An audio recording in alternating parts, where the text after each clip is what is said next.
तो आपके सामने देख रहे हैं ये एक क्वेश्चन है, ठीक है। इसके प्रीवियस भी एक क्वेश्चंस मैंने ऑलरेडी बता दिया है जिसमें सेंटर में पॉइंट लोड लग रहा था। यहाँ पर अभी क्या है, यूडीएल है। हालांकि टेक्निक ऑलरेडी मैंने बता दिया है और कैसे करना वो भी टेक्निक बता दिया, फिर भी कैसे एसएफ और बीएम डायग्राम इसको ड्रॉ करेंगे। जैसे यहाँ पे बोला A fix beam of 6 metre span carrying UDL of 80 kilo newton over its entire span. Entire span मतलब पूरे स्पान में। तो यहाँ पर मैं सबसे पहले तो ड्रॉ कर देता हूँ, ठीक है। किस प्रकार का है, फिक्स बीम की बात किया है तो यहाँ पे फिक्स बीम ड्रॉ कर देंगे, ठीक है। ये फिक्स बीम है और इसके इंटायर स्पान पे क्या है, इंटायर स्पान पे यूडीएल है। इस यूडीएल को इस तरीके से इंडिकेट करते हैं और कितना लोड है 80 किलो न्यूटन पर मीटर, ठीक है। Draw SF and BM diagram. SF diagram और बीएम डायग्राम ड्रॉ करना है फॉर द बीम, ठीक है। बोला है फिक्स बीम, इसीलिए पहले फिक्स बीम कर लिया है। उसके बाद also find point of contraflexure. Point of contraflexure भी फाइंड आउट करना है। तो ये जो डायग्राम के सामने दिख रहा है इसको बोला जाता है, ये नाम रख दिया, इसको बोला जाता है लोड डायग्राम। क्या बोला जाता है, लोड डायग्राम। अब उसके बाद से क्या सबसे पहले क्या करेंगे, उसके बाद से दूसरा जो स्टेप आएगा उसमें करेंगे assume simply supported beam beam width UDL load, ठीक है। यूडीएल लोड के साथ है तो कैसा होगा, सबसे पहले तो ये एक लाइनिंग बना लेंगे जिसकी वजह से हमें आइडिया मिले कि इसी के अंडर में हमें बनाना है। डैश डैश डैश करके अब एक लाइनिंग बना लेंगे नीचे तक, ठीक है। इसका भी इस तरीके से लाइनिंग में बना लेता हूँ जिससे कि मुझे आइडिया मिले कि इसी के अंडर में मुझे ड्रॉ करना है ताकि बेटर ड्रॉ हो। तो यहाँ पर सबसे पहले तो मैंने ये लोडिंग डायग्राम जो था, जो फिक्स बीम था, उस पर मैंने क्या कर दिया, सिंपली सपोर्टेड लगा दिया। ये ए पॉइंट है और ये बी पॉइंट है, तो यहाँ पर भी ये ए पॉइंट बी पॉइंट और इसके ऊपर लोड क्या है, यूडीएल, ठीक है। ये लोड लग गया। अब इसके कारण सी पॉइंट हमारा क्या होगा, इसके कारण आपका moment diagram, bending moment diagram आएगा। इसके कारण बेंडिंग मोमेंट डायग्राम आपको ऑलरेडी पता है, इसका जो बेंडिंग मोमेंट डायग्राम आता है वो कैसा आएगा, पैराबोलिक कर्व आएगा, इस तरीके से आएगा, ठीक है। और इसके सेंटर पे मैक्सिमम आएगा, इसका जो सेंटर है वहाँ पर मैक्सिमम आएगा। और ये कितना होता है आपको पता है कि WL²/8 होता है। तो सबसे पहले तो वही फाइंड आउट कर लेंगे, क्या मिल जाएगा, M मैक्सिमम, और कितना होगा WL²/8। ऑलरेडी आपको पता है W क्या है 80, L क्या है 6, यहाँ से यहाँ तक क्या है ये 6 मीटर है। ऑलरेडी बोला है स्पान का लेंथ 6 मीटर स्पान, यहाँ पर आपको दिखा भी देता हूँ, 6 मीटर स्पान बोला है, ठीक है। तो यहाँ पर देख सकते हैं, यहाँ पर 6²/8 कर देंगे, ठीक है। तो वैल्यू कितनी आ जाती है, कैल्सी में ऑपरेट कर सकते हैं। यहाँ पर आपके सामने देखिए कैल्सी है, ऑन कर दिया। फिर उसके बाद सबसे पहले 80 है, इंटू कर देना 6² ये दबा देना, इक्वल कर देना, डिवाइड बाई 8। तो आपकी वैल्यू कितनी आ गई 360, ठीक है। कितना आ गया 360। तो 360 किलो न्यूटन इंटू मीटर हो गया। तो यहाँ पे इसकी वैल्यू भी लिख सकते हैं 360 किलो न्यूटन पर मीटर। ये आ गया आपका। इस डायग्राम को बोला जाता है म्यू डायग्राम। क्या बोला जाता है, म्यू डायग्राम बोला जाता है। तो ये पता चला गया, ठीक है, बीएम डायग्राम। फिर उसके बाद से अब मोमेंट, ठीक है। अब क्या आ जाएगा, मोमेंट के कारण उसका बेंडिंग मोमेंट डायग्राम ड्रॉ करेंगे। तो ये तो फिक्स एंड है, फिक्सिंग मोमेंट, फिक्स एंड। तो इसके लिए यहाँ पर ए पर MA आएगा और बी पे MB आएगा, ठीक है। इस तरीके से आएगा। तो इसके कारण, ठीक है, इसके कारण जो आपका बनेगा वो इस तरीके से बनेगा। दोनों MA और MB बराबर हैं तो इस तरीके का बन जाएगा। ये MB है और ये MA है, यहाँ पे A और B है, ठीक है। तो इस डायग्राम को क्या बोला जाएगा, मैंने बता के रखा है कि इसको क्या बोलते हैं, इस डायग्राम को म्यू डैश डायग्राम बोलते हैं। इसको म्यू डायग्राम, ठीक है। अब बीएम डायग्राम ड्रॉ कर देते हैं, दोनों ये तो हो गए। अब बीएम डायग्राम यहाँ पर ड्रॉ कर लेता हूँ मैं, ठीक है। एक तो आपका ये आ जाता है, दोनों का सेम है,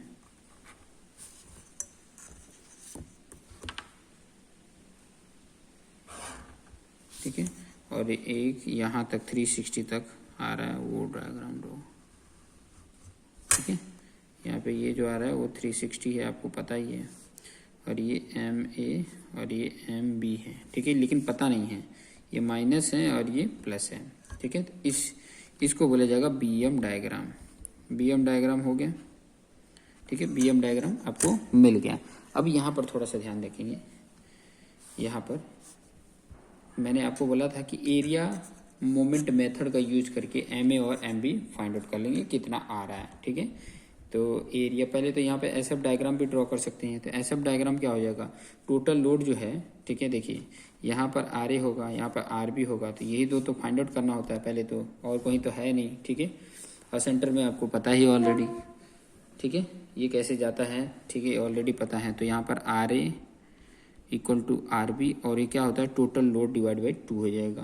तो टोटल लोड क्या है, 80 इंटू स्पान डिवाइड बाई 2 कर दो, तो ये 3 हो जाएगा, 8 3 या 24, 40 किलो न्यूटन हो जाएगा। ये आपका आर ए और आर बी हो गया। तो एसएफ में क्या होगा, ध्यान से अगर देखेंगे एसएफ डायग्राम के लिए, तो आप आसानी से कर सकते हैं। कैसे करना है, इसको थोड़ा सा मैं लेंथ आगे बढ़ा देता हूँ कि ताकि मुझे ड्रॉ करने में आसानी हो, ठीक है।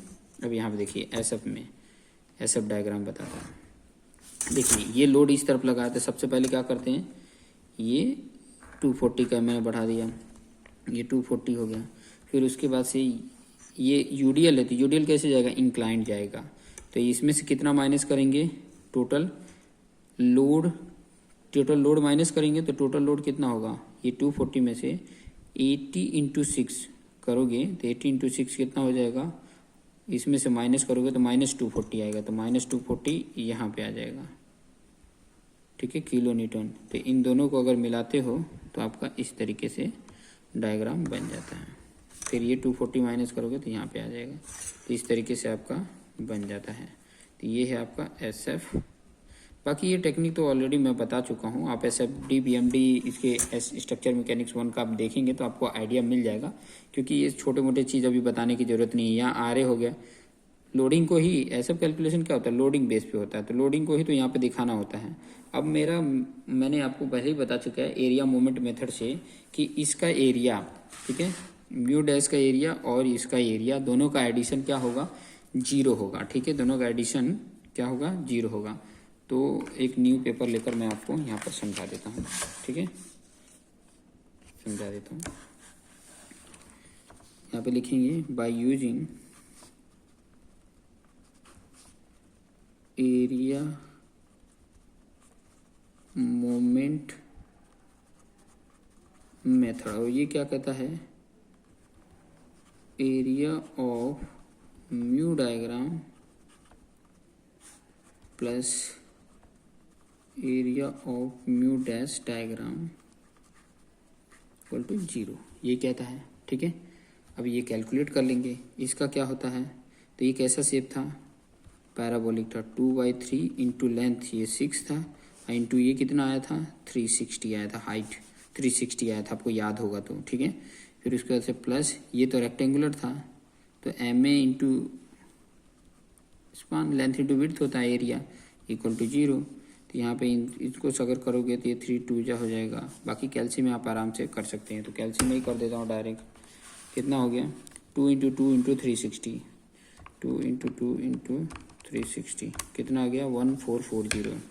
इसकी वैल्यू आ गया plus M A into L की वैल्यू 6।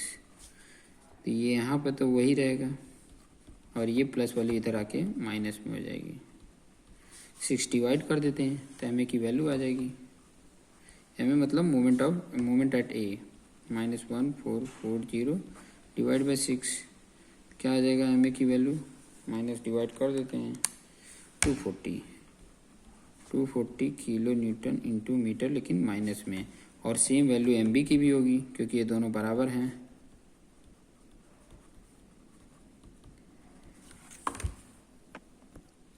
तो ये चीज़ आपको मिल गई। अभी उसके बाद से आपको क्या करना है, point of contraflexure find out करना है।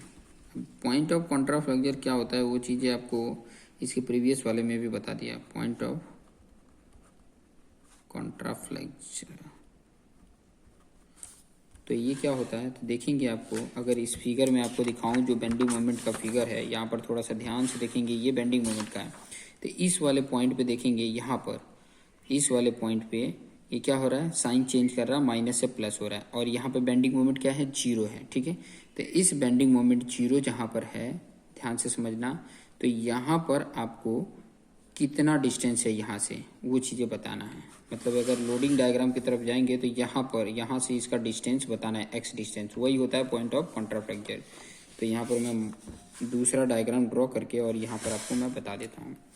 जैसे आपका ये बीम था, ठीक है, टोटल ये यूडीएल था, ओके, यहाँ से आपको पता है कि एम ए है और ये कितना है, 240 किलो न्यूटन, ठीक है, और यहाँ से एम बी है, ये भी उतना ही है, 240 किलो न्यूटन, और यहाँ से ये है आर ए पॉइंट है ना यहाँ पे, तो ये कितना है, तो आर ए भी तो इतना ही आता है, 240 किलो न्यूटन, ठीक है, और ये यूडीएल तो आपको पता है 80 किलो न्यूटन पर मीटर, और यहाँ पर कहीं पर हमारा क्या हो रहा था, बेंडिंग मोमेंट जीरो हो रहा था।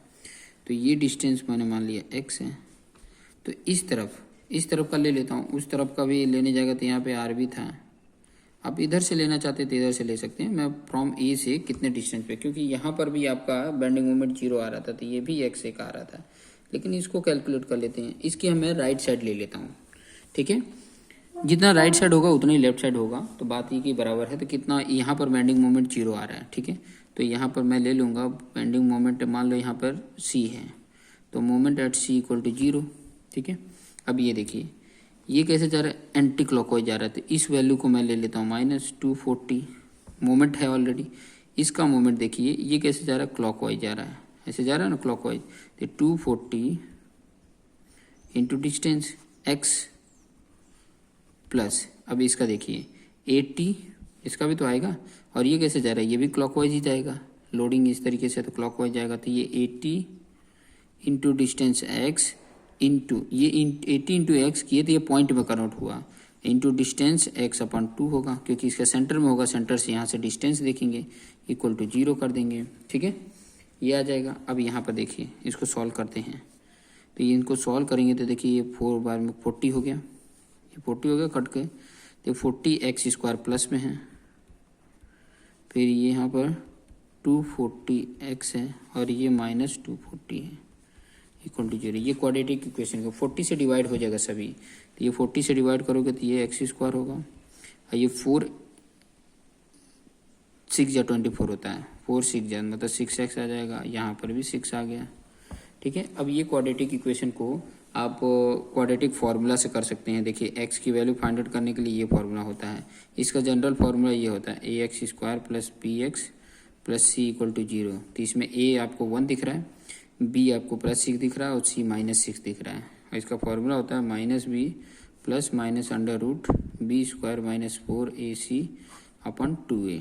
डायरेक्ट निकाल सकते हैं, -b की वैल्यू कितनी है 6, प्लस -√b स्क्वायर मतलब 6 का स्क्वायर -4ac ना, तो 4 इंटू ए 1 है और ये -6 है अपन 2 इंटू 1। अब यहाँ से ये वैल्यू अगर निकालेंगे तो देखिए ये तो -6 है, प्लस माइनस अंडर रूट में देखेंगे 36 हो रहा है, ये भी प्लस हो जाएगा, 4 6 या 24, तो 36 और प्लस 24 अगर ऐड करते हैं कितना हो जाता है, 60 हो जाता है, ठीक है। ये कितना हो जाएगा, 60 वैल्यू आ जाती है, और 60 का रूट जो होता है इसकी वैल्यू 60 आ जाती है। यहाँ पे लिख देता हूँ, यहाँ पर 2 है, तो 60 का जब रूट निकालेंगे तो आपका आ जाता है 1 मिनट 60 आ रहा है, 36 और 4 6 या 24, हाँ सही तो है, 4 6 या 24 और 36 ना, 36 प्लस 24 रूट में आंसर करके लाए तो ठीक है। 7.74 आ रहा है इसका रूट जो निकाल रहे हैं, तो यहाँ -6 प्लस 7.745 अपन 2। इसको सॉल्व करेंगे तो एक बार x की वैल्यू सॉल्व करके देखेंगे। एक बार अगर दोनों को माइनस रखेंगे तो एक माइनस में वैल्यू आएगा। एक बार दोनों को अगर